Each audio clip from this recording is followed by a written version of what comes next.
pero bueno, vamos a dilucidar las verdades, las realidades junto al doctor Felipe Vega de la Cuadra, con quien pues siempre es un gusto y un placer poder conversar. Estoy esperando poderlo volver a ver presencialmente y esta vez sin asustarme, sin quedar sorprendida. Qué gusto estar con ustedes, Carlita. Que me avisen. Buenos días, yo le aviso la próxima que vaya. No va a ser sorpresiva la llegada. No, un gusto siempre estar con ustedes. Gracias por permitirme saludar con face to face con Andrés y recordar que este país vive años de persecución, de injusticia y de una situación que ya no solo implica a la revolución ciudadana como objetivo de la persecución, sino que va ya sumando a todos los sectores poblacionales a esta persecución absurda, irracional en la que estamos viviendo. Así que, listos para hacer el análisis que a ustedes tengan a bien traer a este hermosísimo medio que es Ecuador en directo. Doctor, entremos a analizar algunas cosas que se han dado en estos últimos días. Me gustaría escuchar su criterio, empezando con lo que ocurrió el fin de semana. Acá en Durán, el gobierno nacional ha decidido desde un helicóptero lanzar billetes falsos a los ciudadanos. ¿Qué es lo que quieren hacer con esta estrategia? No sé si es para darle una recompensa a la gente que entregue información de los cabecillas, pero yo no creo que ya necesiten hacer esto porque ahora tienen la ley de inteligencia. Hay una serie de leyes que han aprobado y que con esas leyes el gobierno ha dicho que va a combatir la inseguridad. ¿Qué lectura darle a lo que está pasando? Bueno, es una lectura penosa, Jaime y Carla, y estimados amigos y amigas. Es una lectura penosa porque demuestra un gobierno perdido en el espacio muestral. No tiene idea de nada de lo que sea gestión pública, política pública, solución de grandes problemáticas nacionales, y está echando mano a los recursos más torpes que se han utilizado en la historia humana, como el de botar octavillas por vía aérea, que es lo que hacía el gobierno nazi en los países ocupados. Como sabían que los nazis que no tenían la adscripción general de la gente en Holanda, en Suecia no, en Noruega, en Dinamarca, en Finlandia, en Francia, lo que hacían era enviar aviones con octavillas, con papelitos volantes, y lanzarlos sobre la población. La población veía eso psicológicamente como un bombardeo vicario, es decir, igual nos atacan, pero no con bombas de fósforo, sino con bombas ideológicas. Acá el gobierno nacional, al hacer lo que ha hecho, que debe ser idea de algún brillante jovenzuelo que cree que invente el agua tibia con esto, menospreciando al pueblo y pensando que somos una partida de idiotas, extrema la figura de la caridad. La caridad siempre se ha expresado, estoy usando dos elementos, ¿no es cierto? El uno, el bombardeo ideológico, perdón, con octavillas, con mensajes, que es ineficiente y que no funciona. Y el otro, la armancia, esto que hace el padrino después del bautizo, que sale y bota capillos, bota monedas al aire para que los chiquillos se lancen a coger. Esta caridad simbólica, al lanzar desde un helicóptero billetes falsos, ¿no?, es tratar de llegar a este sentimiento popular de que les va a llover, como dice la hermosa canción de Juan Luis Guerra, ojalá que llueva café en el campo, ¿no?, que caiga un aguacero de yuca y té, ¿no? Entonces, apelan a esa sensibilidad de la sociedad. Pero la sociedad es otra. Esta no es la sociedad del Congo belga, en donde los representantes del rey de Bélgica lanzaban monedas al aire para que los esclavos africanos tengan algo de esperanza. Esta no es esa sociedad, es una sociedad distinta, atenazada por la violencia, en donde pasa un helicóptero y bota billetes falsos. Pero esa es la práctica constante de los grupos de poder, o sea, trabajar en función de las dádivas, de lo que ellos pueden regalar. O sea, es una práctica constante que ellos tienen. Quizás por eso dijeron, ok, ¿les parece atractivo? Claro, les parece atractivo. Estas operaciones psicológicas, que son viejas operaciones psicológicas, digo viejas porque se lo hacían desde que hay aviación. Desde que hay aviación se hacían estos bombardeos con panfletos sobre las ciudades ocupadas. Las hace la Fuerza Armada Ecuatoriana y para mí mandan un mensaje terrible a quienes alguna información tenemos de operaciones psicológicas, que están fuera de moda, que están anacrónicos, que están ejerciendo acciones absurdas, que no tienen validez ninguna y que con eso creen estar halagando el narcisismo exagerado del señor Noboa. No. Es penoso ver a las Fuerzas Armadas en esto, porque están encubriendo su ineptitud en el ámbito de inteligencia, de detección de organizaciones delictivas, de frenar con la fuerza que disponen constitucional y legalmente, de frenar el avance y la operación de las instituciones delictivas. Y optan por lanzar octavillas, panfletos con forma de billete diciendo, oiga, denuncien a los delincuentes y esto se le va a convertir en billetes de verdad. O sea, perdóneme Carla y perdóneme Jaime, el deterioro en el Ecuador no es solo el deterioro en la calidad de los representantes que tenemos en la Asamblea, no es solo el deterioro en la calidad de los ministros y ministras que tenemos, como una ministra de Educación que sale y dice que a nadie le matan porque sí, y que quien con lobos se junta a Uriarra aprende cuando matan a un par de padres de familia en la puerta de una institución educativa, sino también hay un deterioro en los mandos de las Fuerzas Armadas y de la policía. O sea, el deterioro es generalizado. Ese deterioro que hay en los medios de comunicación, que lo conversaban ustedes con Andrés Arauz, hay también en las Fuerzas Armadas y hay también en la Policía Nacional. Es decir, la institucionalidad del Ecuador está en la peor de las crisis de toda su historia. Y esto sí es llamativo. Porque no hay nada más peligroso que un ignorante con arma, pues. Esta es la parte más grave de todo. Yo creo que lamentablemente las organizaciones son reflejo de los hombres y mujeres que las encabezan. Y las instituciones del Ecuador, como las Fuerzas Armadas, están pareciéndose cada día más al ministro de Defensa que tenemos, ¿no? Que puede hacer este tipo de cosas. Penoso. A mí me duele como una persona que quiere y respeta a las Fuerzas Armadas, que respeta el profesionalismo de las Fuerzas Armadas y de la policía.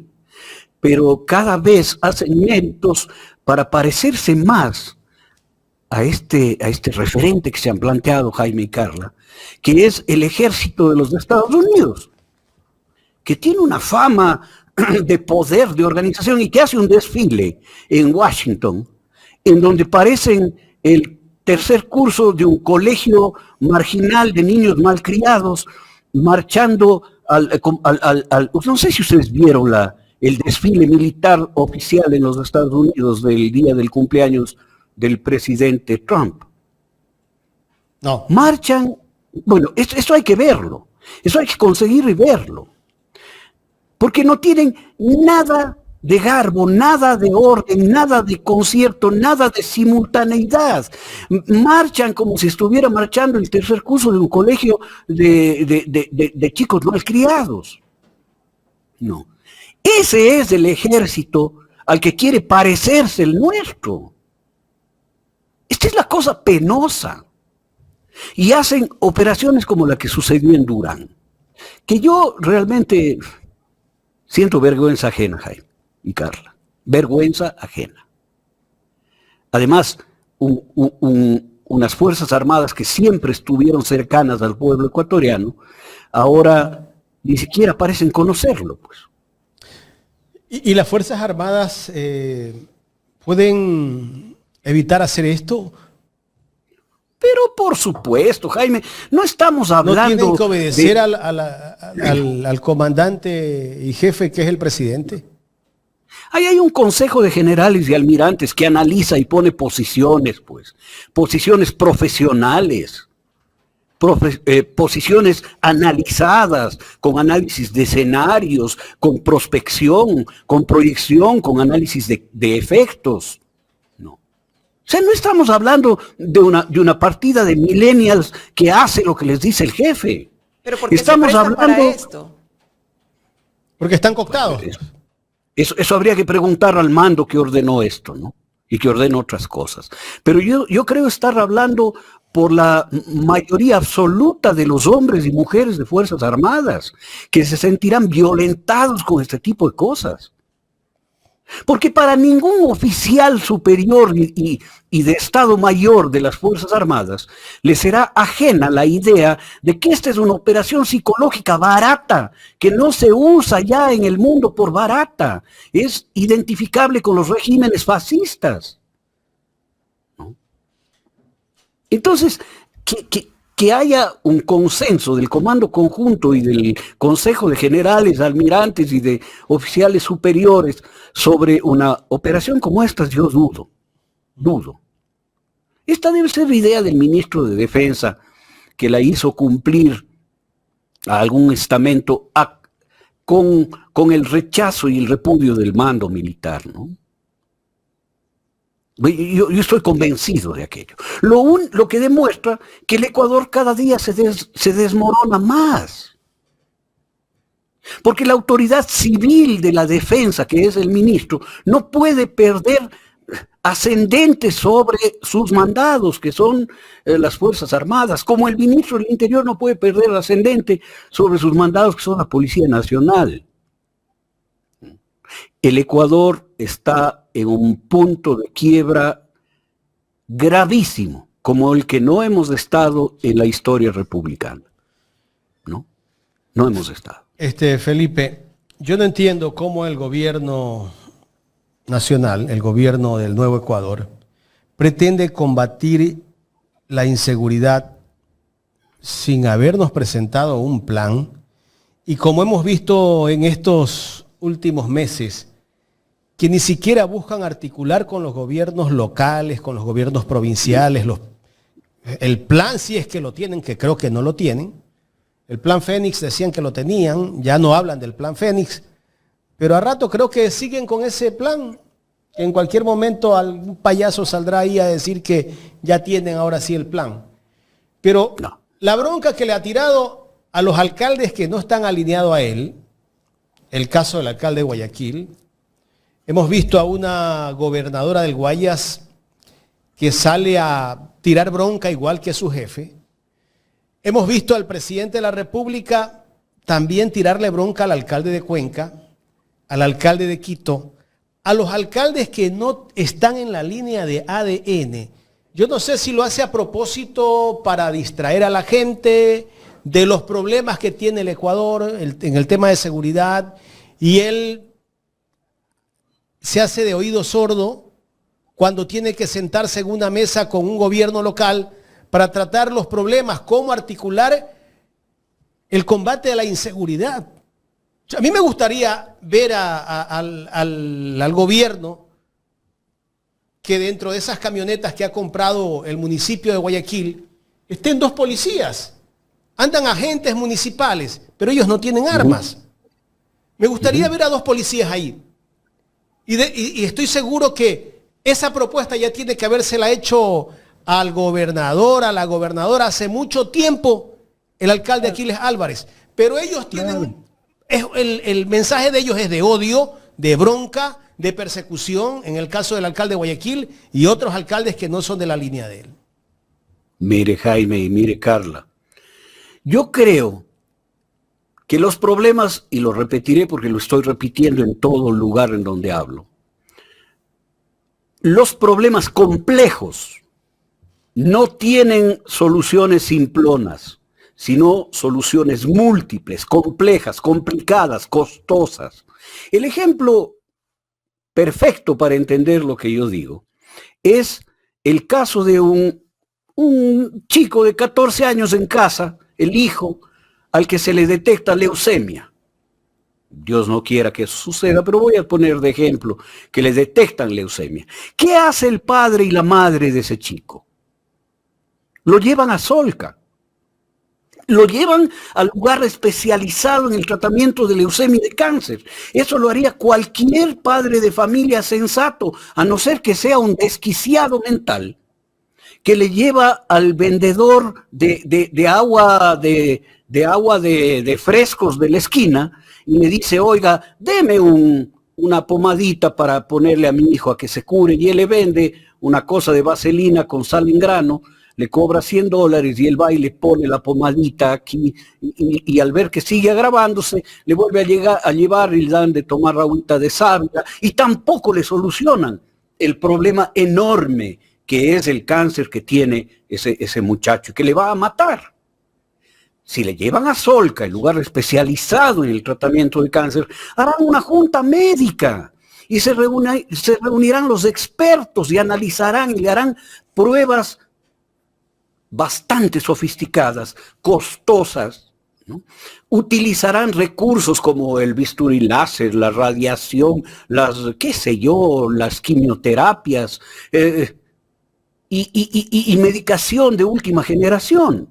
Esto es lo que harán en una estrategia de combate a la enfermedad, para intentar salvarle la vida. Esto es lo sensato. En el problema de inseguridad, violencia, delincuencia organizada, delincuencia común, narcotráfico, economías criminales que tenemos en el Ecuador, se quiere curar con manteca de culebra, con un poquito de qué sé yo, Marta Julia, aquí está, le va a solucionar.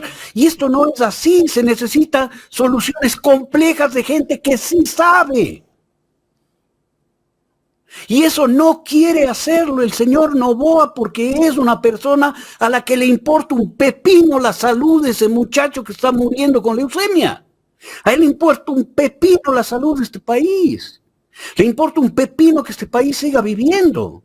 Lo único que quiere es beneficiarse de la riqueza del Ecuador y él solito, como lo había dicho Andrés Arauz, y como lo he sostenido yo desde hace mucho tiempo, cuando él había dicho que él va a hacer más dinero que el que hizo su abuelo, ¿no? Entonces, este es el problema real. Las Fuerzas Armadas lo saben, la policía lo sabe, pero están encaramados en esta venta de esquina, de charlatanes y de charlatanerías de esquina. Si cambiamos la ley, se va a acabar la delincuencia. Cambian la ley, sigue la delincuencia creciendo. Si es que dicen sí en la consulta popular, se va a acabar la delincuencia. La gente dice sí en la consulta popular, sigue la delincuencia y sigue creciendo el asesinato, la extorsión y todos los males, y el narcotráfico. Es que si es que aumentamos las penas, entonces se va a acabar. Se aumentan las penas y no se soluciona nada. Ahora quieren juzgar a los niños como si fueran adultos, no van a solucionar nada. Pues vamos ahora a recibir donaciones, no van a solucionar nada. Vamos a perseguir a todo el mundo, no van a perseguir a nadie. Botan papelitos con forma de billete, no solucionan nada. Están jugando con una persona enferma, con una enfermedad gravísima que es nuestro país, que se llama delincuencia, narcotráfico, extorsión, indefensión, impunidad, corrupción, ¿no? Están jugando con la salud de este cuerpo social que es la nación ecuatoriana, poniéndole pañitos de agua tibia y pensando y diciendo que así se soluciona, que traemos al señor Eric Prince, al único que le hago caso, y le traen al señor Eric Prince, no pasa nada, y no va a pasar nada si viene él con 1,000 o 2,000 o 10,000 o 50,000, no va a pasar nada.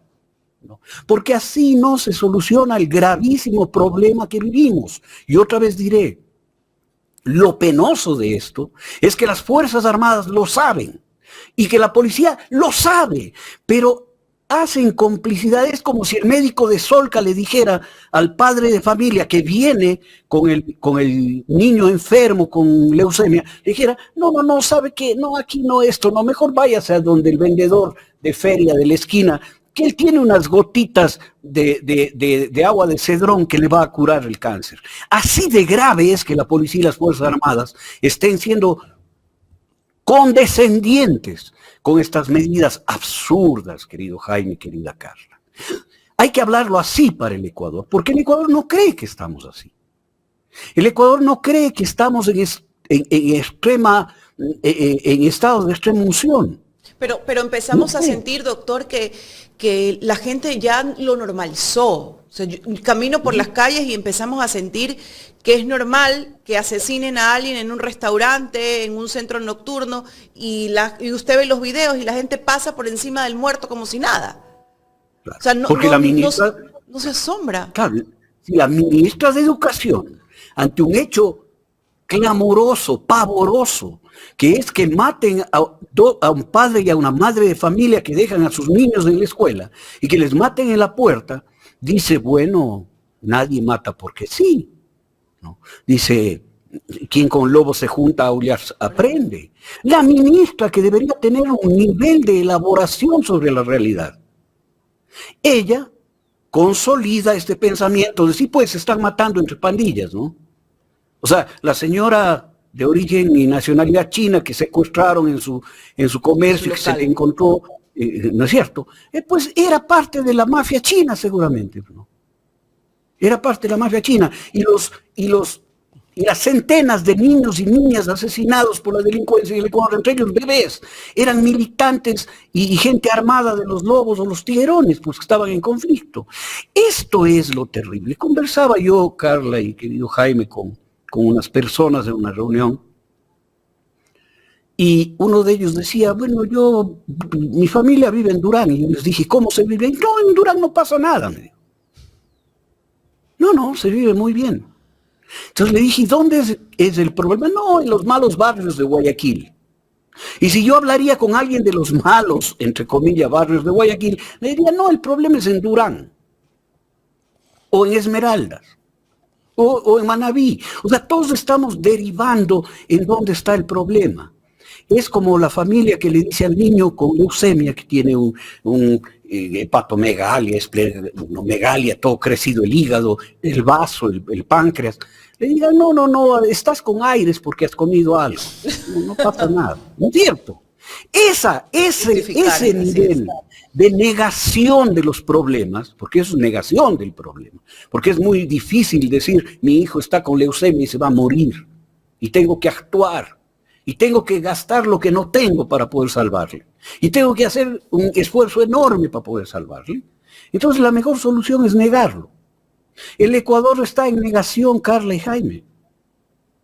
Está en negación la gente, está en negación las autoridades, está en negación las fuerzas del orden, todos están en negación, diciendo aquí no pasa nada. Cuando tenemos, ya es ocioso decir las cifras, ¿no? Ya superamos con creces los 3.000 asesinatos en estos casi 6 meses del año 25, ¿no? Llegaremos a los 3.300, 3.400 a final de este mes, ¿no? Todos los días hay 7, 8, 10 asesinatos en el Ecuador y seguimos diciendo que son entre delincuentes. O sea, si sumamos los muertos entre el periodo de Lazo, Noboa y Noboa, ¿no? Resulta que hay más de 30.000 muertos. O sea que la delincuencia tiene más gente que las Fuerzas Armadas en el Ecuador. Porque si 30.000 son los muertos, me imagino que los miembros de las bandas serán 200.000, pues, o 300.000, para que sea el 10% de bajas. Claro.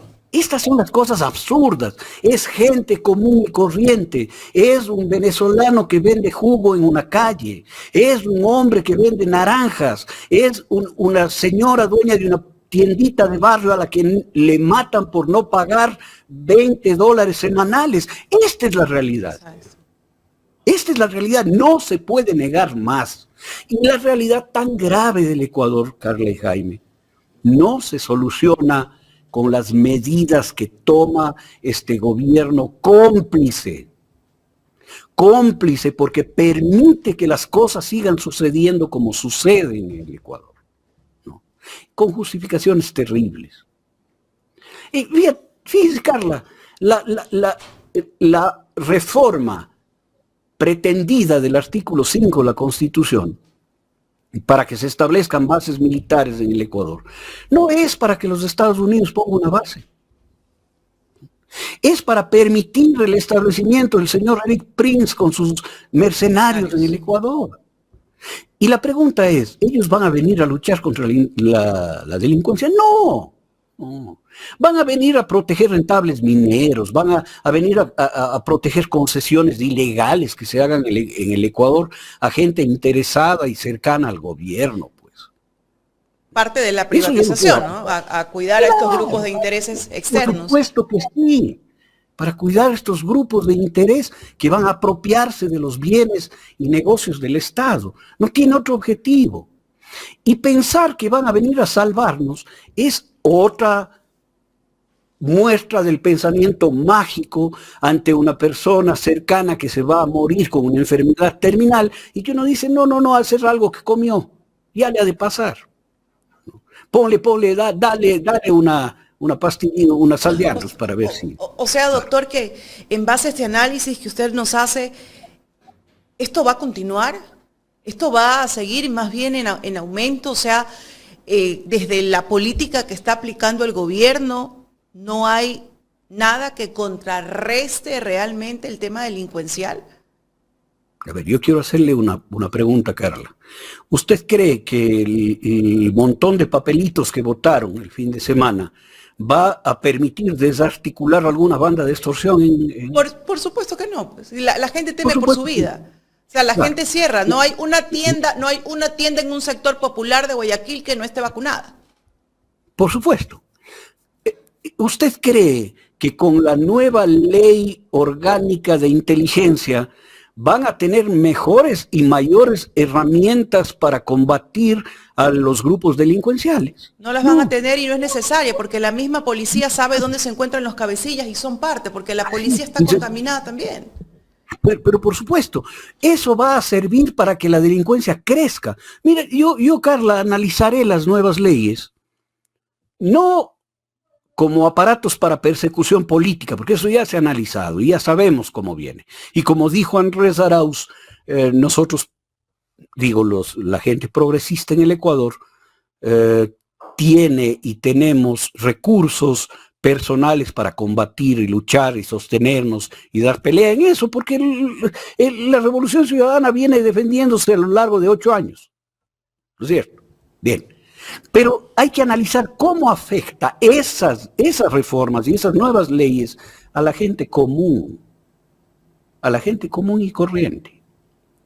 Por ejemplo, si la nueva ley de inteligencia le da un poder omnímodo, absoluto, incontrastable al director o directora o secretario o secretaria de la organismo de inteligencia del Ecuador, un poder para para ordenar que se le entreguen todo el contenido de su teléfono celular, todos sus movimientos en tiempo real, porque el celular va marcando por donde usted se mueve, ¿no? Todo el contenido de sus redes sociales, todo el contenido de sus cuentas bancarias, de sus tarjetas de crédito, todas las propiedades registradas en el registro de la propiedad, todos los vehículos que están a su nombre en la Agencia Nacional de Tránsito. Es decir, toda la información suya, toda, absolutamente toda. ¿Usted cree que no va a haber alguien en esa institución que en un país corrupto como el nuestro no venda esa información a la delincuencia? Y que puede ser también que la misma delincuencia esté presente como agentes de inteligencia, ¿no? Para obtener justamente esa información. Por lo tanto, cualquier empresario del Ecuador va a ser extorsionado ya no al azar y al acaso de tienes un almacén, págame 2.000 mensuales. No, va a decir, usted tiene tanto en tal cuenta, tanto en tal otra, tantas casas, tantos bienes, usted se mueve de aquí a acá y le vamos a matar en este punto. O sea, la ley no le afecta solamente a los malditos correístas, sino a cualquier persona que va a ser extorsionada con conocimiento de causa. Y después le van a decir, mire, usted tiene una amante, aquí están las fotos, ¿no? Y usted, señora, estuvo en el motel tal, aquí está el pago de la tarjeta de crédito. Y le van a extorsionar así, y tiene tanta plata y me paga tanto. Es decir, las reformas que han planteado y las nuevas leyes se van en contra de las personas. Yo quiero recordar una cosa que decía Hegel. Hegel era un filósofo alemán que planteó la vigencia de la ley como modo de supervivencia de las naciones. Porque sin leyes las naciones no pueden supervivir y la gente se vuelve enemiga de sí misma. Hegel decía que la ley es la superación de la mera arbitrariedad. No. O sea, la arbitrariedad de la autoridad se supera con la ley. Las leyes que se están aprobando hoy con esta asamblea de analfabetos, ¿no?, hacen exactamente lo contrario. ¿Y al final les va a repercutir?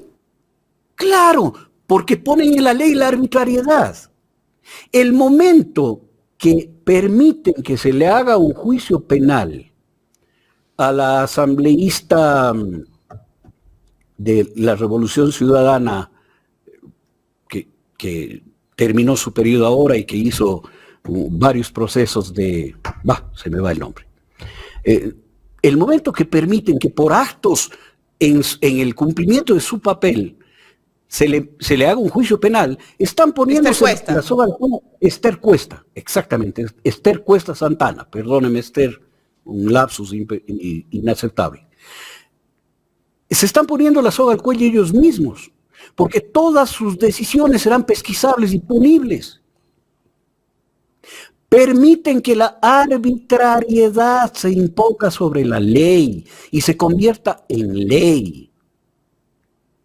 El momento que quitan las limitaciones que tiene la detención, por ejemplo, ¿ya?, en la ley esta mal llamada de solidaridad, están poniendo la arbitrariedad del bloque de seguridad por encima de los límites propios que tiene la intangibilidad de los domicilios.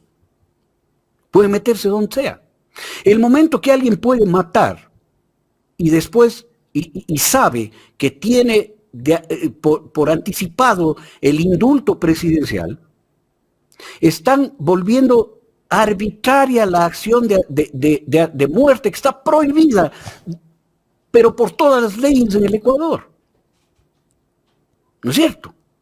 Hay poquísimas justificaciones para la muerte, y una de ellas es en el uso progresivo y proporcional de la fuerza. Es decir, gente que ya tiene la posibilidad de disparar en contextos legales, ¿no?, que después tienen que ser perfectamente esclarecidos, ¿no?, ahora tiene derecho arbitrario a matar y sabe que así haya sido por pura práctica de la puntería, ¿no?, va a tener el indulto presidencial. Esa es la arbitrariedad convertida en ley. Exactamente lo contrario de lo que planteaba el padre de la legalidad en los estados modernos del mundo, que era Hegel, que dijo que la ley sirve para superar la arbitrariedad. Entonces ahora pueden cambiar a quien les dé la gana, según la ley de inteligencia, cambiar a quien les dé la gana la identidad. Claro, el justificativo es para que los agentes de inteligencia no sean descubiertos. Pero en el país en el que vivimos, en el que la Contraloría vendía y extorsionaba a gente con el tema de las glosas, vendía levantamiento de glosas y extorsionaba con glosas a funcionarios públicos, y por eso está preso Pablo Celi de la Torre. O sea, no me estoy inventando yo. Está preso por eso y su sobrino en los Estados Unidos en esta investigación que se llama las Torres Gemelas. Será muy dable y muy posible que en el sistema o en la institución de inteligencia nacional se vendan cambios de identidad, pues. Imagínense, Carla y Jaime, lo que sería que un narcotraficante venga, pague y le cambien de identidad. Y cuando vayan a capturarle en alguna investigación de terceros países, diga, no, si yo no soy él, yo soy Pepito Pérez. Aquí está mi cédula. Y nadie puede ser tomado preso por otra persona, pues.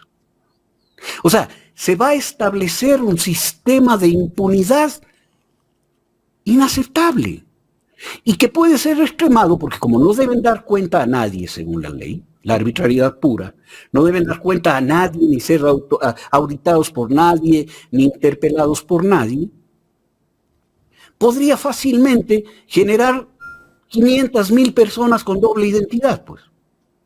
Es decir, 500,000 personas que votan 2 veces en las elecciones, pues. Porque tienen que estar en el padrón, porque tienen que tener vida legítima en el Ecuador, vida legal. O sea, estas cosas no miramos de las reformas legales que están haciendo. ¿No? Esto es curar a la persona que tiene un cáncer terminal dándole de tomar Racumín, envenenándolo. Esto es lo que están haciendo y al Ecuador no puede pasarle desapercibido, Carla. No puede Jaime el Ecuador mirar para otro lado ante esto que está pasando. Porque en la vida cotidiana puede llegar, si es que hay una compra y venta de identidades, como hay compra y venta de licencias profesionales. O sea, el Ecuador no es un país en donde hay una legalidad y una institucionalidad admirable, pues todo lo contrario. Aquí se venden títulos, se venden licencias, se vende 1000 cosas se venden en el Ecuador, ¿no es cierto? Todo. Pues que se vendan identidades puede significar que yo no quiero pagar la pensión alimenticia de mis hijos. Y voy y me cambio de identidad. Y esto se volverá extenso y barato y tendrá una tarifa diferenciada de acuerdo a la gravedad del cambio de identidad. Pues. Entonces, imagínense ante el escenario que nos ponen con la ley. Claro, dirán, no, el que nada teme, nada debe. Sacarán la misma historia que esto solo los correístas tienen miedo. No. A la gente le matan igual, así sea bebé, joven, viejo, mujer, hombre, le matan igual en la calle. Bueno, malo, delincuente, no delincuente, y pasaba por ahí, le confundieron, lo que sea. Pero de los 3,000 y más asesinados, estoy seguro que 2,500 no tenían nada que ver con nada. Entonces, estamos abocados a que con las reformas legales que se han hecho y se siguen haciendo, los ciudadanos y ciudadanas sean los afectados. Hegel decía alguna cosa más. Decía que la ley es la objetivación del espíritu. El espíritu se vuelve objetivo, el espíritu de solidaridad, el espíritu de protección, el espíritu de amparo a la niñez. Y sin embargo, están apuntando a una ley en donde a niños de 12, 13 años se les juzgue como adultos y se les condene a la penitenciaría electoral, en donde se convertirán en objeto de abuso de toda la caterva de pervertidos que también están presos en ese lugar. ¿No? Cuando los niños son seres educables, por eso decían, educa al niño y no tendrás que castigar al hombre. ¿No? El niño tiene, hasta más allá de la adolescencia, plasticidad cerebral. Los niños soldados del África que eran combatientes en guerras cruentas se reivindicaron y fueron reeducados por una sociedad que quiso salvarles de la tragedia brutal en la que estaban. Los niños sicarios, que por ellos se está reformando la ley, ¿no? Pueden ser reeducados. Esto lo digo como psicólogo. Los niños brutalizados, obligados, terminan siendo adultos psicópatas. Pero si se puede actuar con ellos, se les salva de ese destino y se convierte en adultos buenos, propositivos, responsables. Por lo tanto, condenar a un niño de 12 años a 26 años de cárcel, porque en la ley, en la primera ley, está que si es que se encuentra alguien que pertenezca a un grupo armado organizado, se le debe sancionar con una pena de entre 22 y 26 años de prisión. O sea, si encuentran un niño de 14 años con un tatuaje que dice los choneros o chonequiles, es prueba suficiente para encerrarle por 26 años. Saldrá a los 40. Pero, y destruyes la vida de ese adolescente y va a salir peor. Saldrá pero por como supuesto, un experto en... saldrá como un psicópata. Claro. Claro, eso no miden. ¿Y El a qué daño sale, no? brutal. ¿A qué saldría? Felipe, ¿A qué saldría? pero este gobierno solo piensa en cambiar leyes, mano dura, pedirle armas a las empresas, que no sé cuál fue esa mente tan lúcida que le dio esa idea a este presidente que tenemos. Pero se olvidan que en la sociedad ecuatoriana el 50% de los jóvenes vive en medio de la pobreza. O sea, si la gente pobre, que no tiene otra opción, vive en un barrio periférico de acá de Guayaquil, resulta que ve al vecino, al hijo del vecino, que tiene una moto, tiene un carro, porque anda en malos pasos. Y esa persona ve que sus posibilidades de futuro son difíciles. Pero ese hijo del vecino le dice, mira, te voy a dar para que hagas esto. Tienes que ejecutar a una persona y te vamos a dar $1000. ¿Usted no cree que esas personas pueden ser tentadas o van a ser tentadas? Alguien que esté en medio de la pobreza y que ve su futuro imposible porque no tiene la posibilidad de ir al colegio, a la universidad, no tiene ninguna posibilidad. Aparte, come una vez al día y si es que come. Claro. Eso no habla el gobierno. No, ni le importa. No hay ningún plan para eso. Esto está en la condición humana, mi querido Jaime y Carla. Hay una historia que es muy oportuna para esto. Alejandro Dumas, hijo, escribió una novela que se llama La Dama de las Camelias, ¿ya? Que es de una mujer muy bella que muere de tuberculosis en brazos de su amado. Verdi hizo una ópera que se llama La Traviata, y las dos obras hacen referencia a una mujer joven, muy joven, de 23 años, que murió en París, que era muy conocida, que era muy valorada en los círculos intelectuales, que murió de tuberculosis.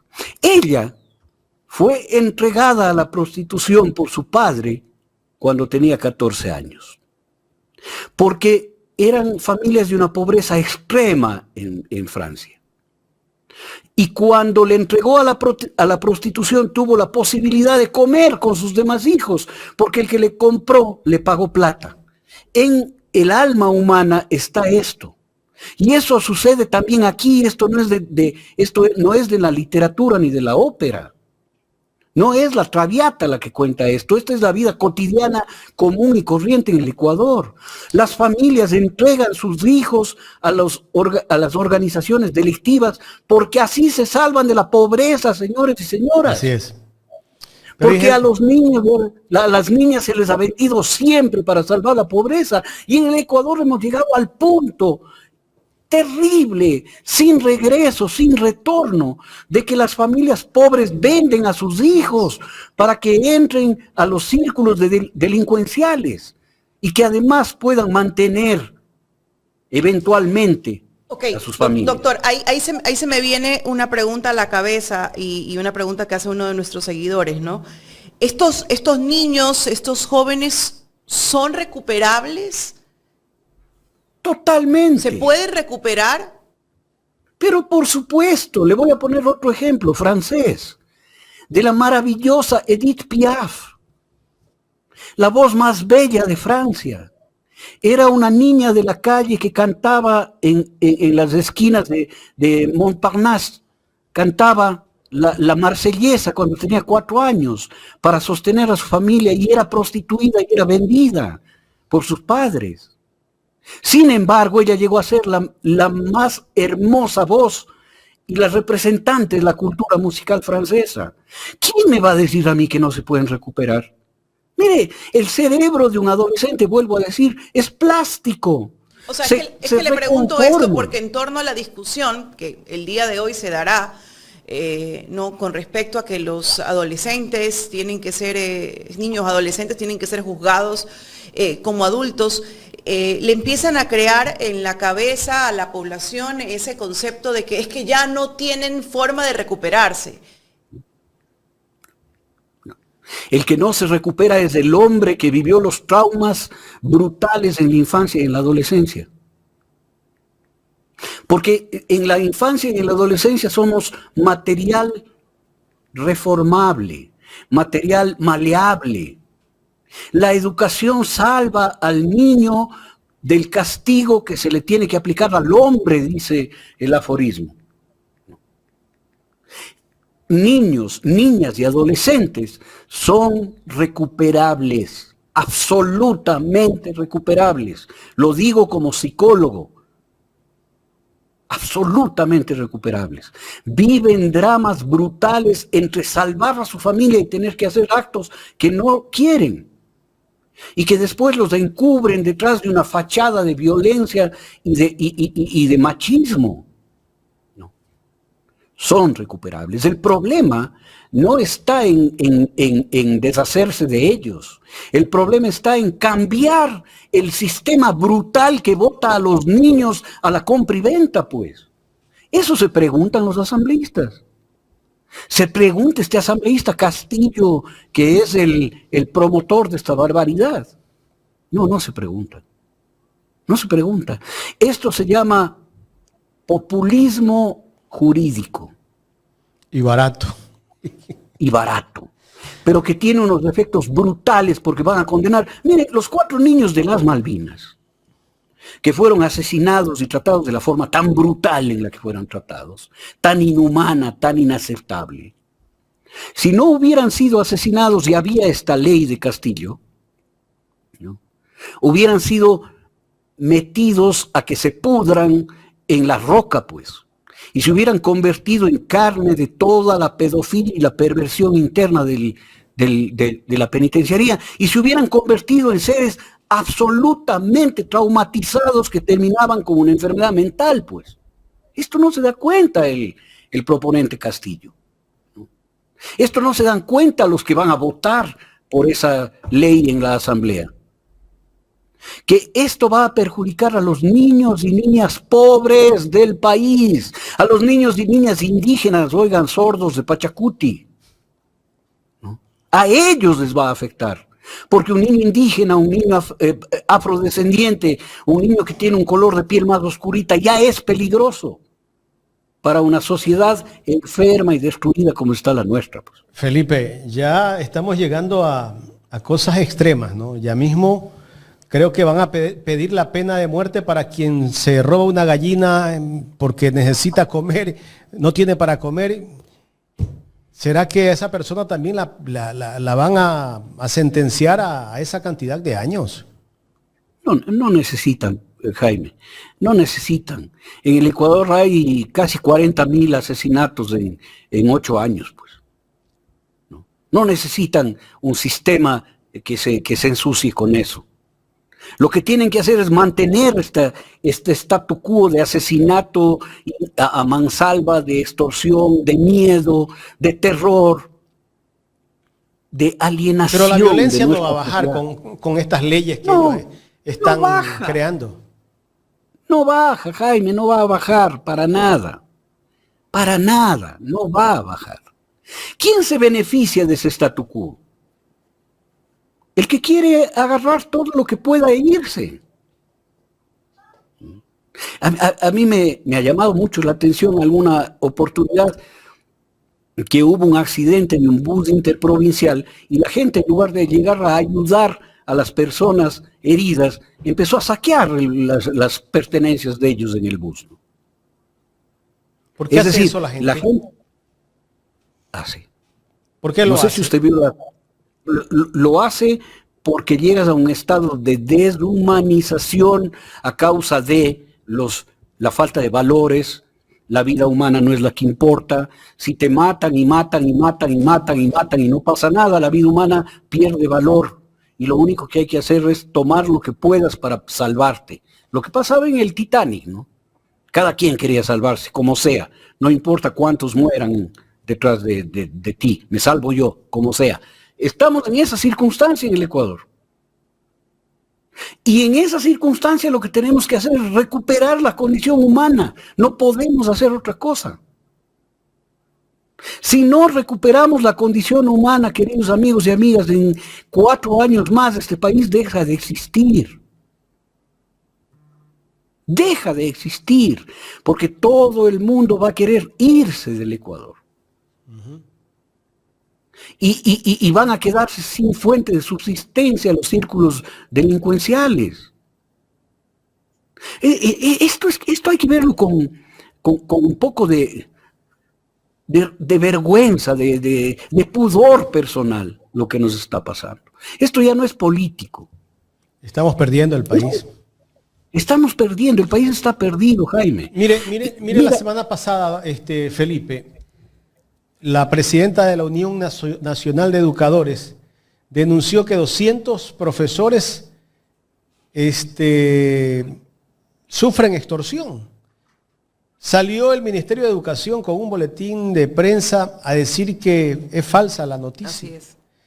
O sea, esta gente, ¿a dónde nos quiere llevar? O sea, la mentira es una política de este gobierno. Son instituciones públicas, o sea, son centros educativos públicos, no solamente son privados. Claro. Y para mí que son mucho más de 200. Jaime lo dijo perfectamente, y Carla. La mentira es la política pública. Y la mentira lo único que está haciendo es agravar más la situación calamitosa en la que nos encontramos. Porque si hay 200 maestros y maestras extorsionados, significa que hay un aparato de 1000 extorsionadores, pues, que actúa solamente en esos colegios y escuelas. Y cuando yo digo, no, todo eso es mentira, estoy siendo cómplice, ministra, cómplice de los 1000 extorsionadores. No por lavar la cara de su gobierno, usted va a aceptar que siga habiendo extorsión en contra los miembros del magisterio, en lugar de actuar como es la obligación. Pero esa obligación no cuenta. La gobernadora de Guayas dice que ella no toma café no tiene tiempo para tomar té con el alcalde. Es decir, no quiere hablar de los temas de seguridad de la provincia del Guayas y de la ciudad de Guayaquil, porque eso considera que es tomar té. Minimiza el problema de tal manera y con tanta crueldad que es como si se le diría al papá de nuestro ejemplo que tiene una leucemia, oye, tu hijo está con leucemia, y el otro dice, ¿sabes qué? No me jodas, yo este rato tengo que ir a jugar boli, no tengo tiempo para estar hablando de medicamentos y esas cosas. No. ¿Cómo le valoraríamos nosotros a ese padre de familia? Como cruel, como insensible, ¿no? Eso es lo que hace la gobernadora del Guayas. ¿Para qué? Para mantener la mentira, Jaime, Carla, para mantener la mentira de que aquí todo está bien, que esto es un invento correísta, ¿no? ¿Cuánto daño le han hecho al Ecuador con esta falsedad de que hay que destruir, que la decía Guillermo Lasso con una fuerza y un vigor que no tiene normalmente, ¿no? Nos destruiremos, nos costará la economía destruir al correísmo. Nos ha costado todo, la vida, la salud, la seguridad, la tranquilidad, la paz, el trabajo, la seguridad social. No, todo nos ha costado. Uh-huh. Y el problema no es destruir al correísmo. Es que así han generado lo que han generado. Yo creo que en un acto de conciencia, de contrición, la ley no debería ser para juzgar a los menores, así sean sicarios, sino para juzgar a los culpables de que esos niños sean sicarios. Claro. ¿No es cierto? A los que cooptan a los niños. Y no solo a los que cooptan, a los que generan las condiciones de pobreza, de miseria, de marginalidad, de falta de estudio, de falta de cultura, de falta de recreación, de falta de protección, y que les empujan a esas familias a que vendan a sus hijos a las organizaciones delictivas. Ellos son los verdaderos culpables, ¿no? Felipe, ellos son los verdaderos culpables. es que este gobierno, el gobierno de Lazo también, ¿no?, se han dedicado a vender humo. Mire el tema de la tabla de consumo de drogas o los umbrales de consumo. Resulta que al inicio del gobierno, el presidente de la República cogió y rompió la ley, y ahora en esa ley nuevamente volvió a poner la misma, casi que es la tabla de consumo o umbrales de consumo, volvió a regresarla, porque se dio cuenta que lo que estaba establecido estaba bien. Pero sin embargo, claro, le protegían hasta a sus mismos panas y a sus mismos familiares, ¿no es cierto? Por supuesto. Lo conversamos aquí, doctor. Los mismos ricos son grandes consumidores. ¿Y qué pasa cuando en un operativo les encuentran droga en los bolsillos? ¿Cómo los van a juzgar? Claro. Como narcos quieren que los juzguen. Es que no van a querer eso, ¿no? Entonces, más bien incluso es por salvar a ese grupo de poder al que pertenecen, ¿no?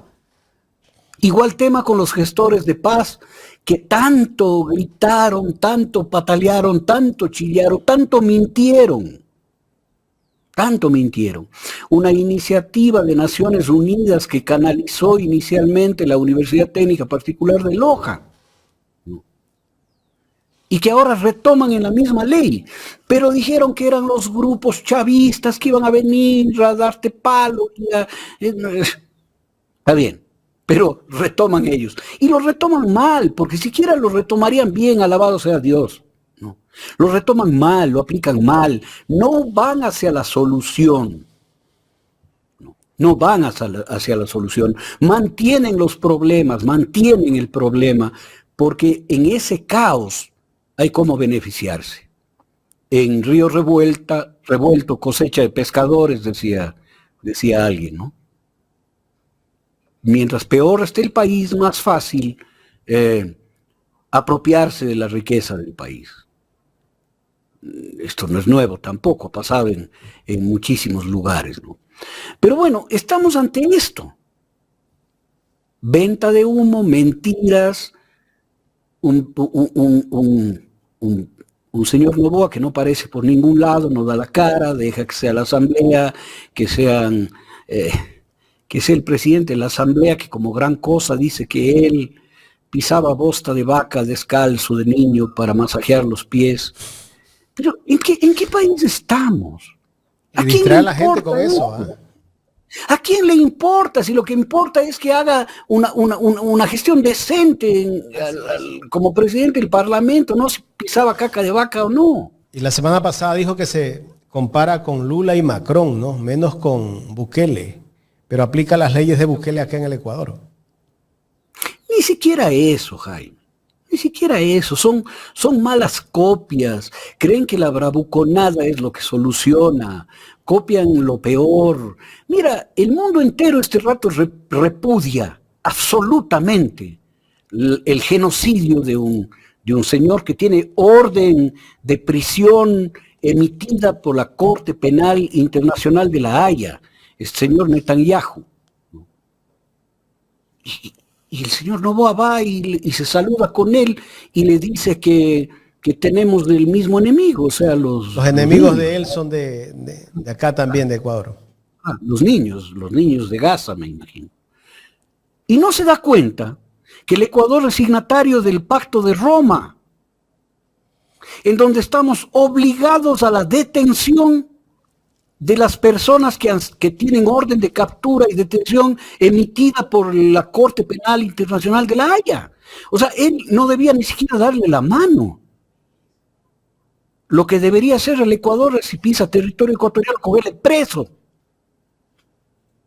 Pero es que esto hay que saber. No. Esto hay que saber. La Corte Penal Internacional de La Haya es un error. No es cierto. Es tibia, es tenue. frente a lo que está viviendo Gaza y el Medio Oriente este rato, ¿no? Pero el Ecuador se abstiene de condenar el genocidio en Gaza. ¿Pero qué nos pasa como país? ¿Qué nos pasa como país? Ayer veías imágenes de Gaza, ¿no? Después de ese bombardeo que empezó Israel contra Irán y luego Irán les respondió, ¿no? Irán les respondió también de manera contundente. ¿Cómo está la situación en Gaza? Allá los niños, la gente se está muriendo de hambre. Están sufriendo una hambruna. Pero sin embargo, este presidente dice que también son sus enemigos. O sea, es una cosa descomunal. Es algo que no tiene nombre. Es haber perdido la humanidad, Jaime. Porque a cualquier ser humano, más allá de si piensa con la derecha o con la izquierda, le conmoverá que 2 millones de personas estén muriendo de hambre, encerrados en un muro y atacados con bombardeos. Tan es así que China hace raids aéreos para botarles comida desde el aire. Y China le ha advertido a Netanyahu que donde bajan uno de los aviones que lleva ayuda humanitaria a esa gente que se muere de hambre, China va a responder con todo su poder militar contra Israel. Y por eso no les bajan. ¿No? Pero China no está participando en una guerra, está botando comida para la gente. Pero comida que no alcanza, no puedes hacer un raid aéreo para alimentar a 2 millones de bocas. Se arma una marcha internacional llevando alimentos y les detienen en la frontera y les cogen presos. Hay una flotilla de barcos que van hacia el puerto de Gaza llevando comida con Greta, la chiquilla famosa Greta. Con Greta, ¿no? Thunberg. Y les detienen, es el Thunberg, y les detienen, y les toman presos. ¿Quién puede estar de acuerdo con ello, Jaime? Es como haber estado de acuerdo con el holocausto de los judíos en la Segunda Guerra Mundial. Nadie podía estar de acuerdo con eso. Nadie. Bueno, los Estados Unidos sí.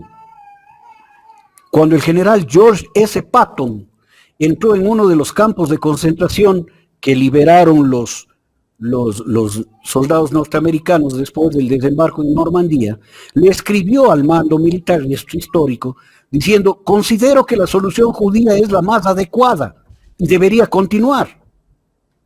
Eso escribió el famoso general George S. Patton. Héroe.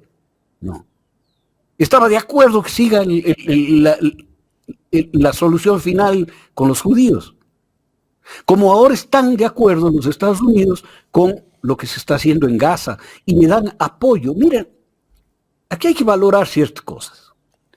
Ayer hubo un bombardeo con misiles. No vamos a entrar a hablar de la nueva guerra que se puede hacer a distancia, a 2.000 kilómetros. No tienen frontera Israel e Irán. 2.000 kilómetros de distancia y están en guerra. Esto es medio inédito, ¿no? Es medio inédito porque no hay movilización de tropas, todo es teledirigido, etc. Bien, bombardea Irán en el desierto del Negev, bombardea una base militar aérea de los Estados Unidos que es la base de Nevatim. ¿Y eso qué tiene que ver? Me dirán ustedes. La base de Nevatim es el centro de operaciones contra la población de Gaza. De ahí salen los aviones que bombardean los hospitales y que matan niños. De ahí se disparan los misiles que destruyen la ciudad, desde la base de Nevatim. ¿Y cómo así Irak bombardea esa base, si no es una amenaza para ellos? Porque está actuando en nombre de la humanidad, pues, para parar una masacre y un genocidio como el que están perpetrando allí. ¿No? Y pasa una cosa muy curiosa que es la que debería dar un poco que pensar. Dos. Una, los judíos no son los sionistas. Los rabinos de varios lugares del mundo están en contra del gobierno de Netanyahu. Y no rabinos progresistas, rabinos de los más conservadores del judaísmo, ¿no? Ultra ortodoxos, están en contra del sionismo, porque dicen no es la religión de los judíos, es una acción política hegemónica que no respeta la vida, que el judaísmo sí respeta, pues la vida es solidario, etcétera, ¿no? El sionismo no. Esta es la primera, hay una diferencia fundamental. Dice, odian a los judíos, no. Nadie odia a nadie. Es una acción brutal de los sionistas que desdice de la historia del pueblo judío. Bueno, esto es lo uno. Y lo segundo, que yo creo que hay que reflexionar mucho en lo que está sucediendo allí en Israel, es que el señor Netanyahu prohíbe la salida de la población de Israel y cierra los aeropuertos.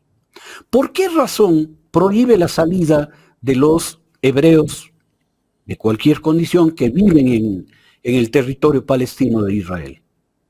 Porque se le van todos, porque no se consideran israelitas, porque ellos son argentinos, mexicanos, norteamericanos, europeos, de Centro Europa, del norte de Europa, de cualquier lugar, que están allí por conveniencia y que cuando hay una guerra quieren irse.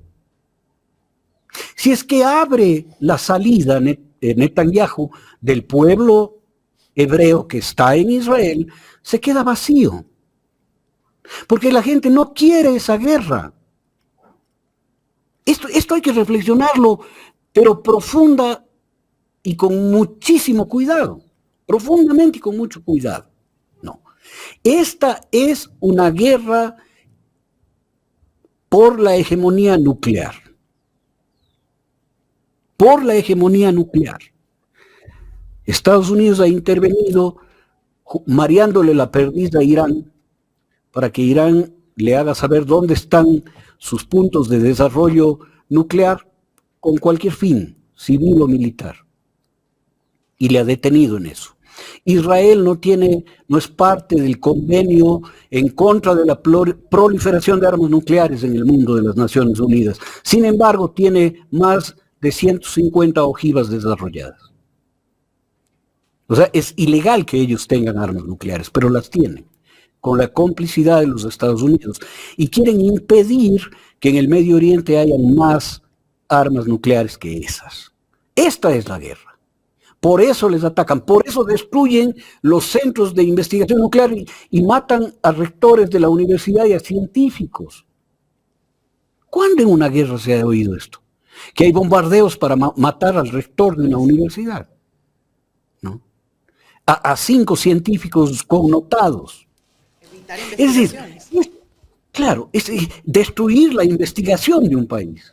Felipe, el fondo de todo esto es eso. Y las víctimas les importa un pepino. Felipe, si son niños, son niños. ¿Usted cree que estamos a puertas de una tercera guerra mundial con esta oleada de misilazos entre dos naciones?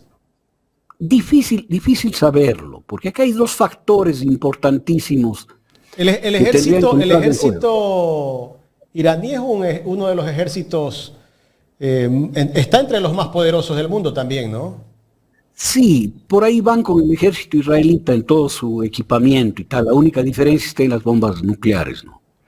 Pero Pakistán ha entrado al juego, que es una potencia nuclear, que tiene más ojivas nucleares que Israel, y ha dicho, a ver, si disparan una sola arma nuclear contra Irán, nosotros disparamos nuestras armas contra Israel. Es que les va a afectar a ellos también, pues. Claro, entonces este es un juego de equilibrios, que el mundo tiene ese juego de equilibrios desde el año 45, desde que se botó la primera bomba nuclear en Hiroshima y la segunda en Nagasaki. Desde allí hay un equilibrio de amenazas nucleares que se ha venido manteniendo hasta el día de hoy. Yo dudo, después de haber seguido el desarrollo de la guerra entre Rusia y Ucrania, en donde la OTAN ha cruzado las líneas rojas puestas por Rusia 10 veces y no ha habido respuesta nuclear de Rusia, la potencia más grande en armas nucleares, tiene 600 ojivas más que los Estados Unidos. Es decir, si los Estados Unidos tiene 3.000, por decir un número, 3.400 ojivas, Rusia tiene 4.000, 600 más. Perdón, 4.700 y pico tiene. Y Estados Unidos 3.100 y algo. Entonces, Rusia no ha cruzado el límite del uso de las armas nucleares, cuando ha tenido razones más que sobradas para hacerlo. No. Y no lo ha hecho. Ha hecho demostraciones de su misilería de altísima tecnología que les ha dejado con la boca abierta, ¿no? Y les ha dicho, ese misil puede llevar ojivas nucleares. Por lo tanto, puede borrar un país en un santiamén. No. Pero creo yo que es difícil llegar a una confrontación nuclear. Este es parte del juego de tensiones. Ahora, lo que sí puede pasar es una estupidez nuclear. Que alguno de los guerreristas irresponsables del sionismo use una bomba de baja intensidad contra Irán y que pueda tener una respuesta violenta, violentísima de Pakistán, y que nos pongamos otra vez al límite de la crisis de los misiles del 60 o del momento anterior al lanzamiento ruso del Oreshnik, ¿no? Creo que es muy peligroso lo que vivimos, pero esta guerra focalizada va a seguir extendiéndose, creo yo, porque no quieren parar. Y la tensión internacional que se crea, ¿no? Porque también hay repercusiones a nivel económico con estas tensiones. Por supuesto. Por supuesto. A las que nos enfrentamos. Repercusiones económicas, repercusiones de seguridad en todo el planeta, repercusiones comerciales. El estrecho de Omán es un centro de flujo comercial importantísimo y está este rato en el centro de la guerra. Entonces, es muy complejo. Y ante todo esto, el Ecuador no se da ni siquiera por enterado, pues. Claro, nadie habla de esto. Claro, el Ecuador no se da por enterado de la crisis enorme que vive al interno los Estados Unidos. Pero sí están hablando del aumento del precio del petróleo, ¿no? Pero, por la crisis. A ver, esto es como la actitud. No sé si vieron ese video de un camión de cervezas que se volcó hace no mucho en algún lugar de la gente Guayaquil, no fue por rescatar al fue a robar cerveza. Al chofer, ¿no? Ni al camión, no, ni nada, sino por la cerveza. Hagamos ese símil. El mundo está como el camión de cerveza que se vuelca y el Ecuador quiere correr a robarse una jaba de cerveza, pues. Así más o menos está. Así más o menos sale. ¡Qué inteligentes! No, qué irresponsables. Y se permite decir que él quiere ir a mediar como mediador en la guerra ruso-ucraniana. Nos convertimos hasta en hazme reír del planeta, pues. Que somos un meme. Somos un meme. Somos un meme. Cuando el Ecuador ha podido, y esto, por eso es que a Vilmatraca le dan muchísimo material para, claro, le dan material para crearlo. Sí. Inagotable. Acuérdense ustedes que en la guerra afgana fue un ecuatoriano, José Ayala Lazo, diplomático ecuatoriano, el que logró la firma de la paz en Afganistán. O sea, el Ecuador no es un personaje, una nación votada en el contexto global.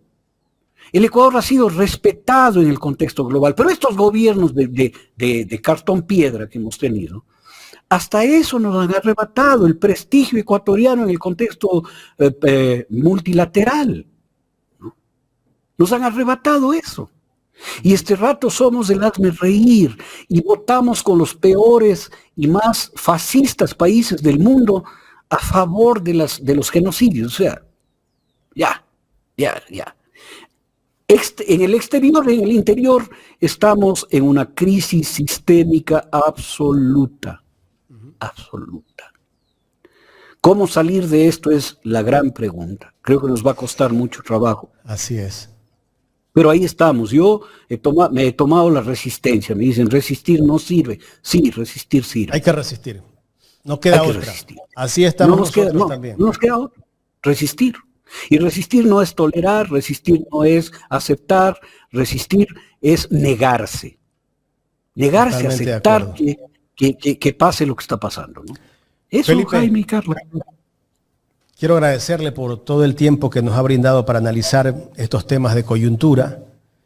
Siempre es muy interesante hablar con usted. Creo que de esta manera estamos aportando en algo con la cultura política a nuestra audiencia. Yo creo que es una forma de resistir. Reflexionar es una forma de resistir. Reflexionar es una forma de abrir los ojos y reconocer la realidad. Y ese es el primer paso de la resistencia. Una mujer maltratada empieza a resistir el momento que abre los ojos y se da cuenta que no es que ella es la culpable, sino que está casada con un imbécil que le va a terminar matando y le pone alto. No, este es el primer paso. El primer paso de un enfermo alcohólico es decir, yo soy alcohólico, es abrir los ojos a la realidad y resistirse a la siguiente copa de licor. ¿No? Así que eso nos toca en el Ecuador hoy, resistir. Resistir y reconocer el estado en el que vivimos. Sí. Gracias, no Felipe. negar. A ustedes, queridos amigos, Carlita, ya iré en persona con anticipación avisándole. Para que no se asusten. Gracias, Mi querido doctor. Jaime. Gracias. Un gusto. Felipe Hasta Vega luego. de la Cuadra, psicólogo social, conversando con nosotros en esta mañana aquí en Ecuador en directo.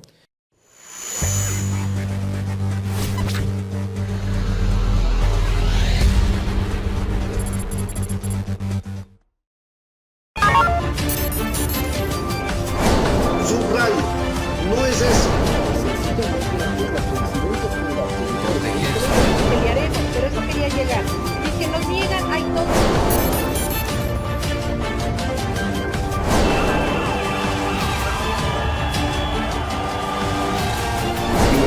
Que te va a hacer respetar